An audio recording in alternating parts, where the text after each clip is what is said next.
So let me thank everybody for coming out and engaging in this conversation. And this is something that we've been planning for a very long time.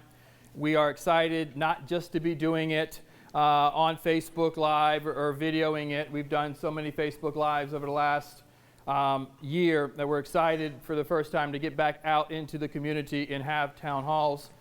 We still are going to record it, and we're going to post this on our webpage so we get the feedback that we know that we want to have as we begin to engage in a dialogue or conversation, not just about where the school system currently is, but where we want to go over the next several years.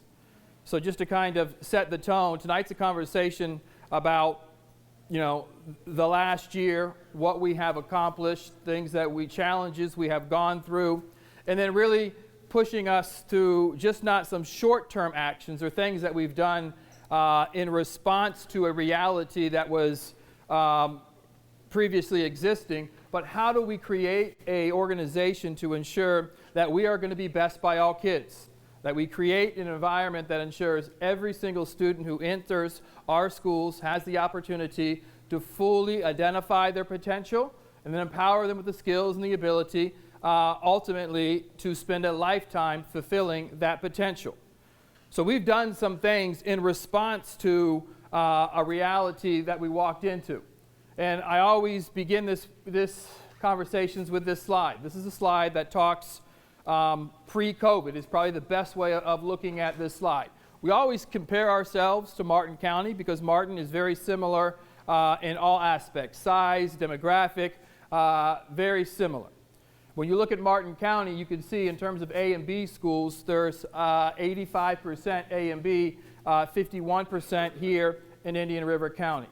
When you look at the bottom green slate of that slide, that's our ranking within indicators that are used to determine the school grade based on the state's criteria. And you can see we're in the bottom 50th percentile in almost all of those categories, and some in the bottom quartile. And having the opportunity to engage and connect and live in this community for the amount of time that I have, I know that's not reflective of the reality that is here, the community that we currently are. So when we looked at those numbers, we really understood we need to set an expectation. We need to create that expectation, uphold and uplift that expectation, while at the same time ensuring that we're providing access to all children. So the second piece of the screen gives us just a little bit about demographics of our district. 17,500 students, 54% white, African American 18, Hispanic 22. When I came in previous January, it was 56% white, so African American has grown a percent, as has Hispanic. When you look at school choice, and we're going to talk about choice tonight, there were only 3 choice options in elementary school. We drastically shifted that to providing choice and transportation to all of our schools. And what that does is allow our children's parents and families to say what choice, what option is best for me at my particular school. Where do I want to access my education? And we'll talk a little bit about that tonight. That really is a driving force of some of the conversation that we're going to have. So we're proud about the choice that we've provided. When you look at teacher salary upon last January was middle of the road. In 18-19, $48,358.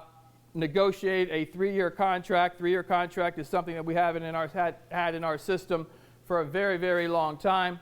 Highest paid teachers on the Treasure Coast when you're looking at beginning salary across the state of Florida, coming in number 2 in terms of beginning teacher pay, top 5 to 7 in terms of overall average pay at $54,700.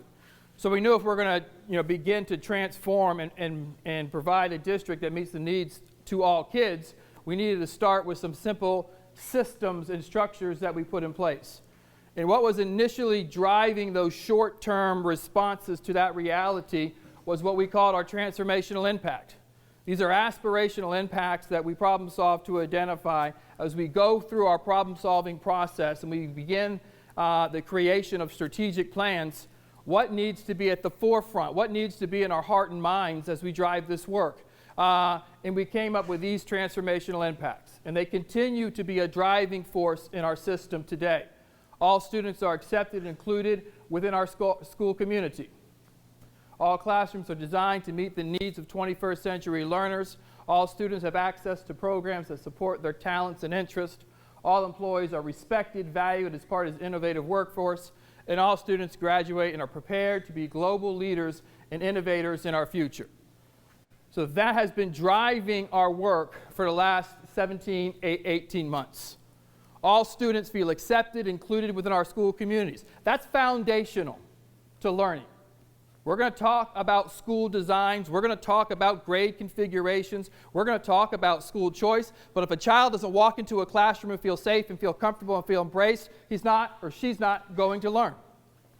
And if we as a community can't come together on how we create that level of comfort for our kids, we fail our kids. We fail our community. And we can be naive and we can look away, but at the end of the day, we need to be best by kids.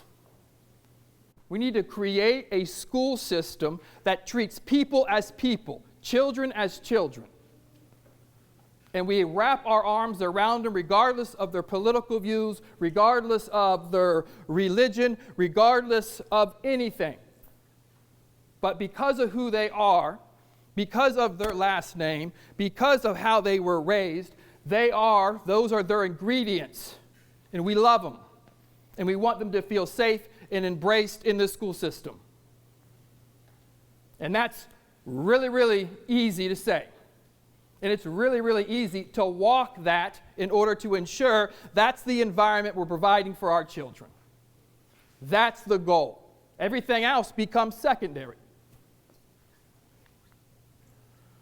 In looking at immediate needs, there were some things that we wanted to do. And these were really short-term, in-response strategies. And if you look at school systems across the nation, they live in this world. Each year, they'll immediately respond to the previous year. They will make shifts and modifications based on what happened just in the previous year. They call that continuous improvement, but the reality is it's slow improvement. It's looking at what happened last year. It's looking at the finances from the previous year. It's looking at what's available in the next year and saying, how do we respond to that to create a system for the next school year? When we created our strategic plan, that's not what we did. We took a stake out in the road 5 years ahead and say, if we want to be the system that addresses these transformational impacts, how do we need to look? How do we need to be designed? How do we need to be created? So we want to shift the conversation tonight from things that we're doing just based on last year and collectively come together as a community and say, man, how are we going to create a public school system that doesn't act like a public school system? Why do we think it has to be one particular way? How do we engage in the conversation to design our schools for our kids to ensure they have every single advantage they rightfully deserve to have? Every single advantage they rightfully deserve to have. That's kind of the conversation we want to have tonight. But what do we do in terms of creating a new strategic plan?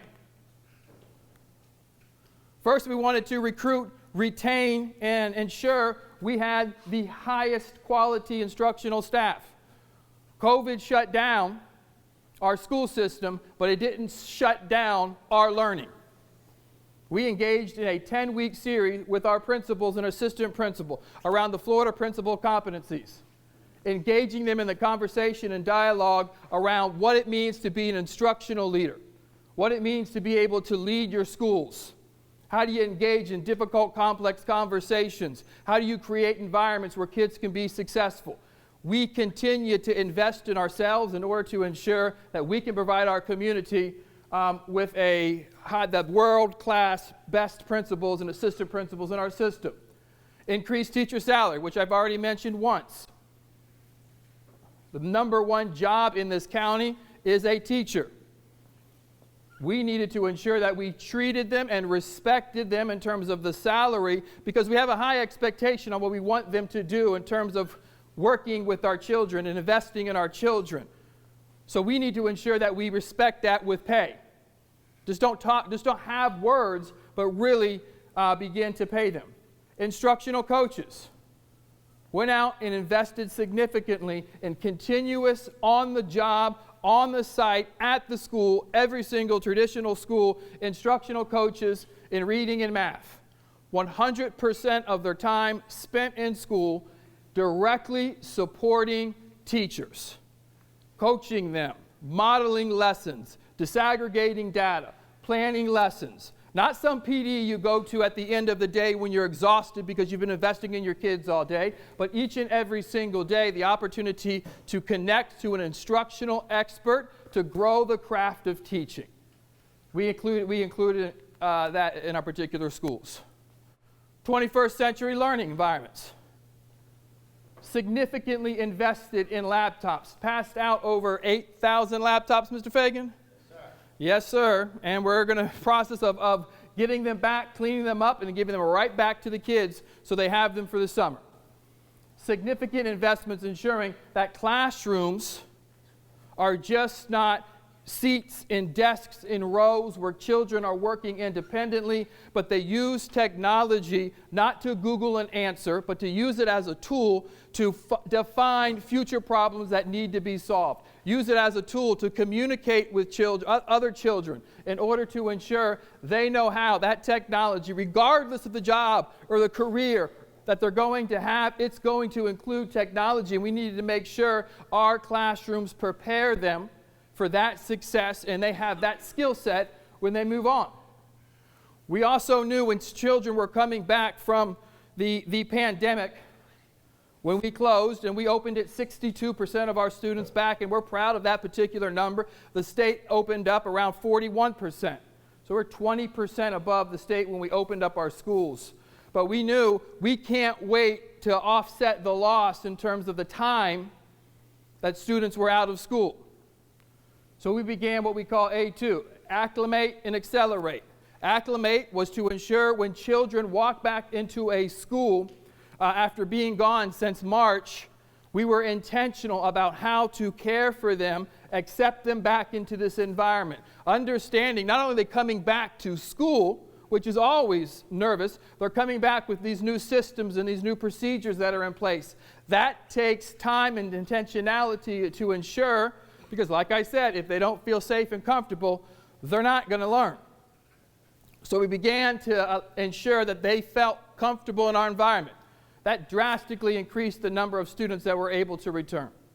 Then we began to expand our interventions, not waiting till November or December, but began doing at the very beginning of the school year, knowing that time will provide us what we need to eliminate any deficiencies that were experienced as a result of that learning loss.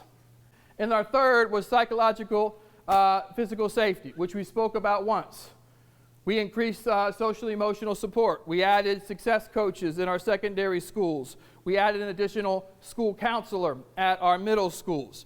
We ensured every single elementary school had a school counselor. Those things were not there previously, but we knew we have to invest in the child first. We added those things. We created 3 instructional models and then continued to reform and shape and modify those models in order to ensure we just didn't put them there, push them out to the community and say, here you go, but continue to say in each of these models we want to continue to problem solve so they're as absolutely as solid as they can possibly be to meet the needs of children. Support, connect, and inclusion. We are continuing to ensure that's a reality in our school system. I know how my head interprets inclusion and students feeling safe and feel comfortable. I know how my heart interprets. I know there are statements of concern of things that the public school system is doing, and all I can tell you is no, we are not. From my lips to your ears, this is a school system that understands the community in which it's in. and wants to create an environment where every single child feels welcome. And they have the opportunity to explore who they are while feeling safe and feeling comfortable. They have the opportunity to truly define their own potential and create friendships that last a lifetime. And we will engage as a system and as employees, as principals, with anybody who wants to have that conversation. We will not shy away from it. We'll not look the other way. We understand that politics can polarize or freeze or stale or make stagnant a school system. That is not what we want.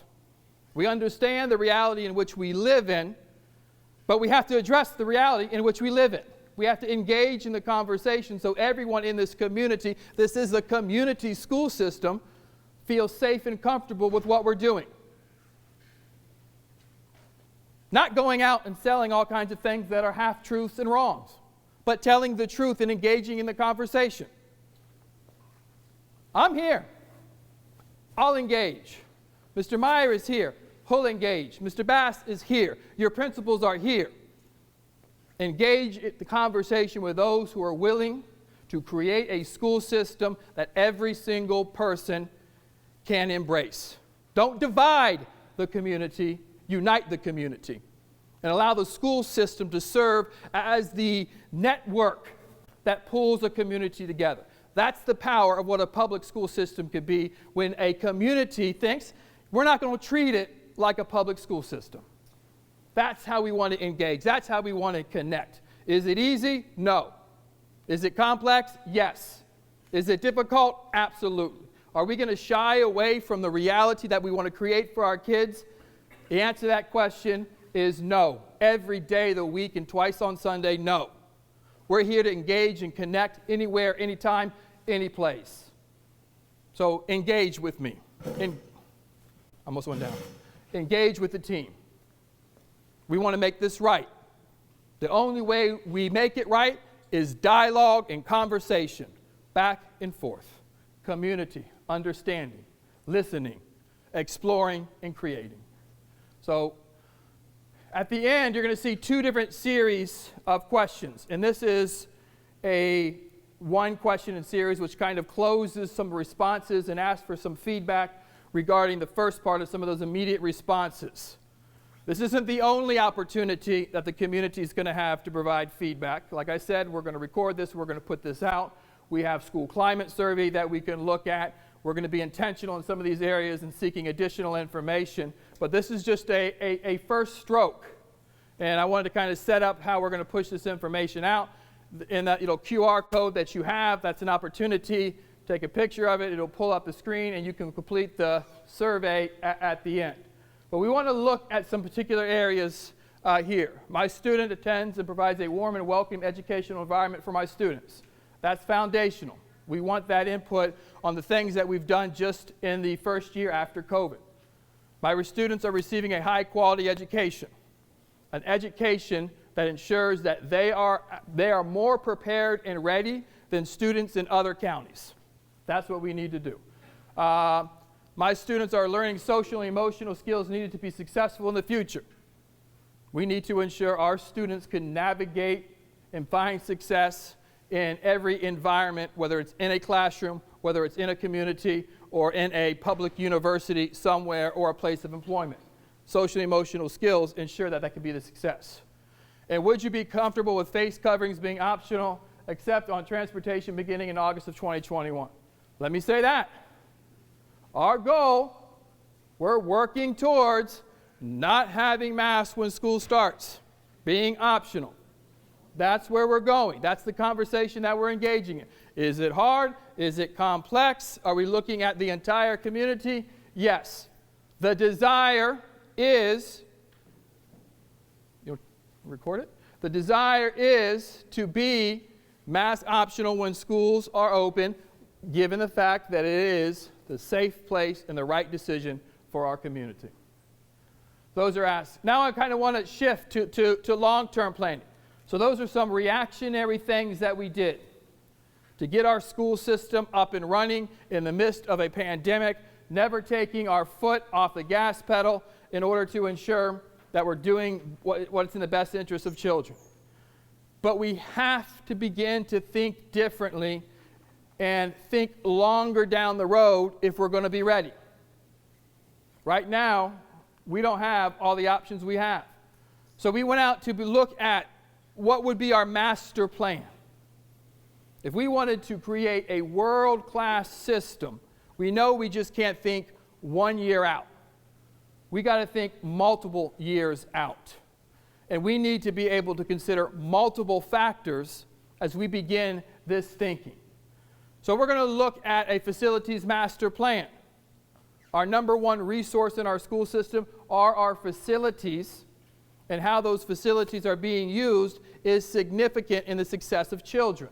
When you look at facilities, we're going to look at it in four very unique areas: the educational framework, the curriculum, the program, the delivery models, and policies. We have K through 5, 6 through 8, 9 through 12. Those are the only three instructional models that we have in our public school system. We need to explore, are those the right options for the entire community? And if they are, perfect. But if they're not, then we make the decision to change it. Demographics, enrollment, and the data impact it has on that enrollment. We're going to look at schools that are not nearly filled, and we're going to look at schools that are bursting at the seams. Conditions, the physical conditions of each of the buildings. I can tell you the conditions in this county are in a much better place than any other place I've seen. Really, really solid buildings. Of course, they can be redesigned and repurposed, but they look really good. And then how do we define the funding that we're going to need over the course of the next several years to bring whatever plan that we create to light? So we'll start with enrollment demographics, which is the first leg of that chair that we were discussing. Our community as a whole is growing. So we just exceeded 150,000 individuals who live in our community. But our school-aged children in the community is actually going down 1.7% over the next 5 years. So birth rates are going down. Now, I want you to look at this data, and I want you to look at 2021, and one of the things you're going to notice is K through 5, those are grades that are at peak. They're high in terms of enrollment. And the 7 through 12 is under-enrolled in terms of peak per size and space we have available to our kids. And what you're going to see in 2021, the grades that are maxed out in 5 years, 25, 26, are going to be the green, the under-enrolled areas. Right now, the under-enrollment is in our secondary schools, but in 7 through 12 in 5 years, it becomes the pressure point. It becomes where all the kids are. That's very easy to understand. We got big grade levels in our younger grade levels, and they go forward. They're going to be those same grades. But I want you to look at enrollment capacity right now. This is based on today. Our two high schools, Sebastian River High School and Vero Beach Senior High School, are at 100% today with the green students, with the green grade levels. So if we choose to do nothing, what is going to happen in 5 years when currently Vero Beach Senior High School and Sebastian River High School are already at 100 and 101%? That's a conversation that we need to engage in. That's a plan. We need input from you to create that world-class system. You look at our middle schools. We're at 83% capacity in a variance in terms of middle schools. Oslo 100%, Gifford 70%, Storm Grove 85%. That's your number, Ann. And then we look at our elementary schools. Now let's go back. Elementary schools are currently at 81%. And they're the highest grade levels we have. In 5 years, they're going to be the lowest. So what's that percent going to be? Even lower. So those are opportunities to begin to explore how are we using those facilities. Not giving answers, posing questions. Now, I've mentioned the choice that we've implemented. We have elementary, and this is a slide that looks at elementary school. We have 3 magnet choice programs. They are a hot commodity in our community. But when you look at choice across the entire elementary spectrum, you see choice is something that our community is willing to participate in. Not based on my opinion, but based on the numbers. So if we were to look at, let's use Glendale because we got a Glendale principal here, 54% of Glendale's students who live in that area transfer out. Transfer to the magnet schools, transfer to another choice elementary school, they transfer out. Find Glendale over here, and 42% transfer in. So there's a rate of movement that is consistent from the ebb and flow of students. So we do have an appetite for choice. Now, the most of this choice is generated by our magnet schools because 100% of those students are transferring into those particular schools. Now, we don't have the answers to what that number would be if that choice wasn't there. But it is something to consider in terms of choice offering. Can we enhance choice? Because what's the biggest barrier to choice? Transportation. Are there different models or configurations or zonings that we could say, so a parent says, you know what, I really do have a choice. I know you say you have choice, and I know you can provide me a bus depot to get me there, but it's just not convenient for me. Maybe there's ways to reconfigure or rezone ourselves to guarantee transportation. Just an option. This is an exciting slide. We have this presentation, whole presentation, and our whole master plan will be available on the website. When you go and take the survey, you'll be able to spend hours digging through this, but we really love this slide. This is Pelican Island Elementary School. And the green area immediately surrounding Pelican Island Elementary School is its zone. So if you live in the green, in that tight little area, that's where you would go to school. And the little yellow gold beams, we'll call them, are the students who are enrolled in that school. So it tells the story better than all of the numbers that are up and down and left and right in a much more dramatic way. Those are the willingness of families to engage or participate in Pelican Island Elementary School. So you can see they're coming from all ends of the county to have the opportunity to go to Pelican Island. So choice is a real thing. And then we look at our facilities. And facility looks at the percent of renovation versus replacement of a facility. And these numbers, as I was saying early, are very strong. A public school system, unless it has a drastic influx of cash for facilities, is never going to have enough money to have these numbers all in the green. The newer the school, you stay in the green, and then it begins to go down. But I can tell you, this looks really, really strong in terms of the facilities. But when you look at facilities, it's just not the building and the classrooms itself, it's how you're using them. So we're going to go back real quick, and I want you just to kind of look at that square foot per student. That's a really important number. Because at the beginning, just prior to COVID, we challenged our principals to say, hey, what's your jam? What are you about? What's your school gonna, your magnet or your choice to provide to our community? We want you to begin to build that out. And we came up with some really, really cool and innovative programming. But they didn't get to choose the facility or the building in which they were in. We have, Ms. Hart has a visual performing arts. If I asked her, and I have, she wants an auditorium. She wants a music room. She wants a choir. She wants all of those, the facilities that our students need to really engage in that particular thing. Dodgertown, did you move? I thought you were there.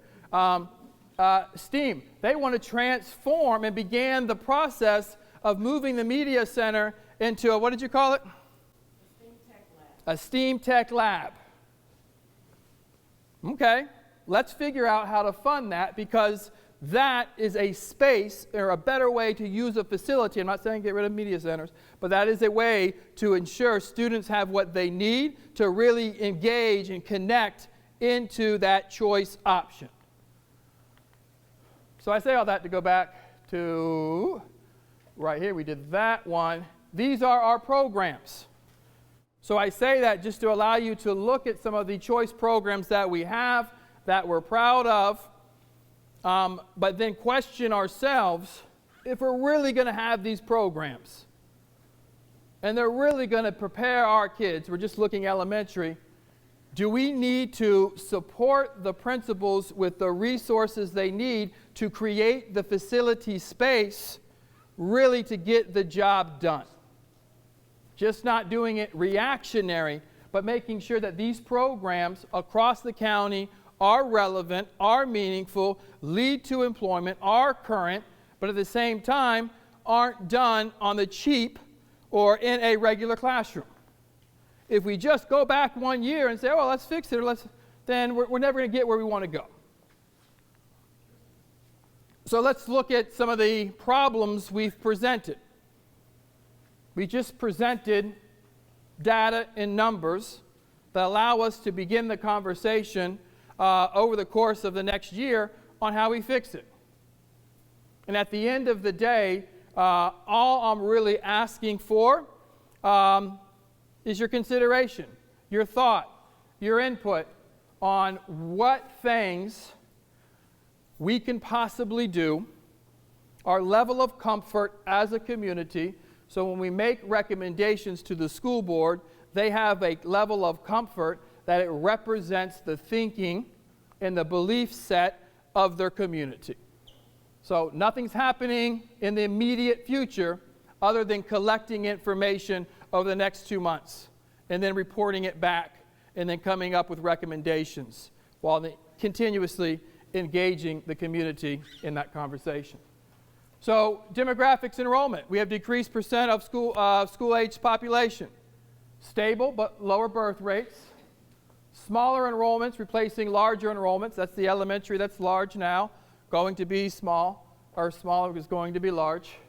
Immediate pressures of middle schools and high schools. Their enrollment right now is, or high schools is already at 100%, and we're getting more. We got to think through that. The utilization of facilities is unbalanced. Schools at 72%, other schools at 85%. There's things that we need to look at in terms of maximizing those spaces. Middle school capacity is much higher than enrollment needs. So we had a high capacity, don't have the students to fill it. Condition and physical and educational. Current funding levels will not maintain current condition of facilities. That's always going to be a problem. Educational spaces will be challenged to meet future program needs. Meaning if we just continue to shove square pegs into round holes, it's not going to be the best way that it possibly could be. Educational framework impacts school district-wide elementary school choice. Why are boundaries important when there are school choice? We have boundaries, but we also say we're very open to choice and going back and forth. Do we look at how the boundaries that we have created in comparison to choice? Elementary district programs or magnet versus choice. There's a clearly divide between a magnet program and a choice program. Are there opportunities to level the playing field and make every school a choice school and compete at the same level as those 3 choice schools? Where was I? High school program delivery models. We have two traditional 9-12 options. We have other models that we can consider, as 612 could be a model. Looking at the technical high school and saying, hey, maybe we're going to offer high school at that particular service. We're going to expand the program model there. A boutique high school, a high school that has a very focused theme, smaller in enrollment, not the big high schools that we currently have, to offset some of that demand that's coming in. That might be a possibility. Repurposing one of the elementary schools that is under-enrolled. That may be a possibility. And then middle school delivery models. Right now, our middle schools replicate a high school. Middle schools were designed and created under a teaming approach, which is a more expensive approach, meaning there were cohorts of teachers who all served the same kids. It's a great model. It builds strong relationships. It is appropriate to where those children are in their life in terms of being able to support them as they mature and figure out who they are versus having all new people every single year. It's a more expensive model. Maybe that's the model we want to explore and figure out how to fund. And then the financial, I think we've been speaking through that. Future replacement of schools. There are ways to replace schools. There are ways to repurpose schools, but we have to have a plan. Transportation costs, district-wide elementary choice. There's different avenues other than what we currently do. We can take schools and look at the programs and say, these 3 schools in this specific area, we're going to guarantee you transportation. Guarantee you. It's not a lottery. It's not transport yourself. We're going to get you to and from. If we confine the space a little bit smaller versus the entire county. Options, things that other districts do. So here are some of the things that we're going to ask you to consider. And we've thrown a lot out there, and I understand that, and honestly, that was kind of the intention. We will be collecting this. We're going to post this presentation. We're going to ask our community really to watch and provide feedback. We'll go through the steps at the end. We'll provide that feedback, and as we open schools, we'll begin to create recommendations and push back to the community some of the recommendations, things that we're hearing from our community regarding what possible next steps could be. So we're not proposing solutions today. We're seeking input on possible things to consider to find those solutions. So you look at question 1, which is going to be in the survey on the link. Rate your level of support with the following strategies about how to balance utilization of elementary schools. Redraw the boundaries. Just redraw the boundaries. Look at where the neighborhoods are. They haven't been done in forever. The community has drastically changed since boundaries have been redone. Maybe that's what we should do. Redraw the boundaries. Create different grade configurations, such as a 6-8. 6-8 is a model that is founded on creating a relationship over the course of a very long time with a child. It eliminates that transition from 5th grade to 6th grade. A lot of success and comfort between a school and a parent in a K-8 model. You know that child, you know that counselor, you know that principal, all the way through K to 8. Don't think that doesn't make a difference. Create balance through elementary school choice programs, which is the clustering idea that I just kind of shared. Consolidate schools. If I went back to those percents, it wouldn't be too hard to combine elementary schools, provide additional space here or there, retrofit it to the programming that would be offered, and then repurpose the school that would become open. Or a combination of all of those strategies. So those are some things we can consider that we're seeking to get input on elementary schools. Number 2, 40% of our elementary students transfer outside of their home boundary. Please rate your level of agreement with the following statement about transferring rates of elementary schools. The transfer rate is acceptable and it doesn't need to change. We're good with where it is. We really don't need to change how we're doing choice. Transfer rate is too high, and changes should be made to reduce the percent of transfers. That's saying, you know what? Our neighborhood schools, make them comprehensive, make them as close to the home as possible, and give them everything that they need so we don't have to participate in choice.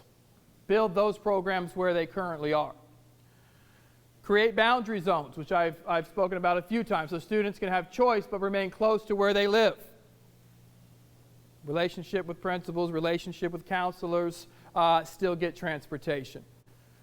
Reduce the amount of elementary choice so students remain at their neighborhood schools, which is very similar to what we just said. Those are suggestions. How should the district explore innovative learning models? Rate your level of support with the following strategies. Create a K-8 school. If we created K-8 schools, that may alleviate some of the pressure on the four middle schools. 4 middle schools, as we said, their enrollment's not bad. Maybe repurpose one of the middle schools. Create a K-6. There are still a lot of districts that don't do K-5, they do K-6. Maybe that one additional year in 6th grade may be a benefit to us in our community. Create a boutique small high school. Very, very focused. They're all across the country. A specified theme, a smaller environment. How many kids do you have, Sean? 2970. Functioning in the midst of 22,970. When you came from, I know you're on the other side of the county, but how many kids do you have, Mr. Racine? 800. So going from 800 to 2,900, that is a big transition for a student. So maybe there's a smaller environment, more focused in on an academic theme or a vocational theme. There's 1,000 kids in this community who are in homeschool. 1,000 kids who don't choose public education. Maybe there's opportunities to provide something that would be attractive to them, where they feel safe and they feel comfortable. I'm not saying that's why they're not choosing public education, but there are 1,000 kids. Where was I at? High school. High school courses at Treasure Coast Technical College. It's a technical college. It has great vocational offerings. Maybe there's opportunities to keep kids there as they go into high school, offer those particular courses. Create middle schools with smaller capacities. Ease that transition. The biggest regression in a child's academic progression is 5th to 6th. Not 8th to 9th, 5th to 6th. So maybe those smaller environments would help. Expand virtual choice offerings.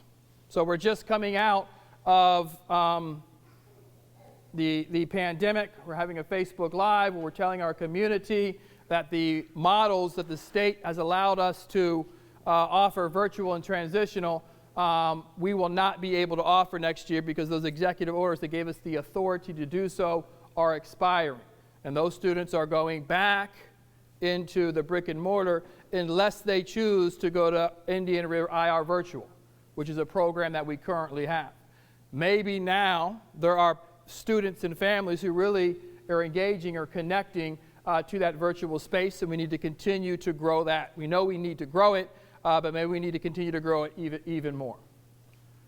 And the last, fourth question, the average age of schools in our school district will require ongoing increased level of funding for improvements, and then rate your satisfaction. No change to current funding for our conditions. Create a plan to rebuild schools in poorest condition.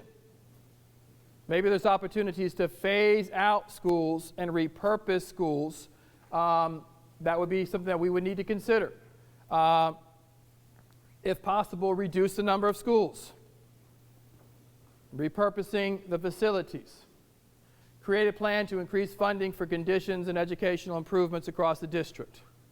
Once again, this is not about solutions. We really need to help your input to help define the problems, to give direction to me, to our school board, and where we need to go to ensure that this school system is created and designed in a way to meet the needs of the community. So here's where we're at. Said a lot, put a lot of things out there, a lot of ideas or suggestions. What we're asking for is to complete the questionnaire on the survey. We're going to, as we move into the summer, and as I said, this will be up for the next month and a half, getting everyone's input, everyone that we possibly can. We'll come back in the summer and say, hey, here's what's being shared. This is the thought level, the input provided by the community. X number of people have filled it out. We'll share that out. And then we'll begin to utilize that feedback to create possible solutions. And we're not going to go too far down the road with possible solutions without having that temperature check or the opportunity to come back with you all and say, are we getting it right? What's your level of comfort? Should we shift or we should modify? Are we going down the right path? I've been asked to create this plan because ultimately, if you do what you've always done, you're going to get what you've always got. And there's absolutely no reason that Martin County should outperform us. None. Absolutely none. And we can just go year by year and get a little bit better, or in 5 and 6 years, we can have a school system that is the envy across our nation. That is the school system that says, despite political divide, they're willing to listen and receive, and they're willing to create. Despite where we are as a nation, every single child walks into our schools and feels embraced, feels valued. They can celebrate who they are as an individual, and that celebration is a contribution to that school community. That is not easy to do, but it takes adults to get it done for our children. So that is the presentation. So with that, thank you guys for being here.